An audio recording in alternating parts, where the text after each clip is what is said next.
বগুড়ার হৃদয় যেন পুরো বাংলাদেশেরই হৃদয় হয়ে উঠেছেন। কোটা আন্দোলনে জাতীয় দলের ক্রিকেটারদের মধ্যে ছাত্রদের পক্ষ নিয়ে সবার আগে মুখ খুলেছিলেন।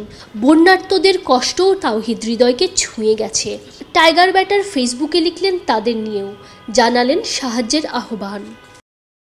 এ দলের হয়ে খেলতে টাইগার ব্যাটার আছেন পাকিস্তানে। সরাসরি ভুক্তভোগীদের পাশে থাকতে পারছেন না বলে নিজেকে অসহায় মনে হচ্ছে হৃদয়ের। তবে বন্ধুদের যে সাহায্য করতে ঠিকই পাঠিয়েছেন, জানালেন সে কথাও। তবুও এই সাহায্য যথেষ্ট নয়, সেটা অকপটে স্বীকারও করলেন। কি লিখব, কি লেখা উচিত? নিজেকে অসহায় মনে হয় যখন সরাসরি দেশের কোনো দুর্যোগে পাশে থাকতে পারি না। বন্ধুদের পাঠিয়েছি, ওরা মাঠ পর্যায়ে কাজ করবে। তবে আমার কষ্ট লাগছে, যতটুকুই করা হবে তা কি যথেষ্ট? তবুও করতে হবে, সবাইকে এগিয়ে আসতে হবে।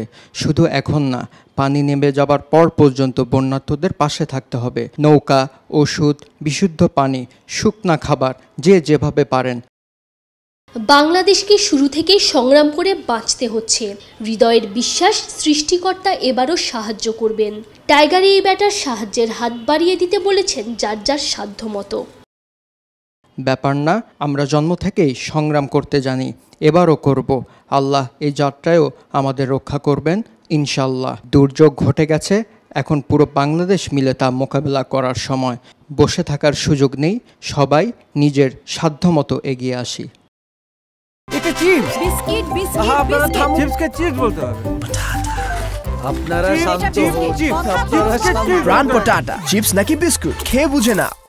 শুধু হৃদয়ই নন, বন্যা কবলিত মানুষদের আর্তনাদ ছুঁয়ে গেছে তানজিম সাকিব, মাহাদি হাসান, ইয়াসির আলী রাব্বি, মোসাদ্দেক হোসেন সৈকতদেরও। সকলেরই চাওয়া দেশের সব মানুষ ভালো থাকুক। তানজিম ঐশী, অলরাউন্ডার।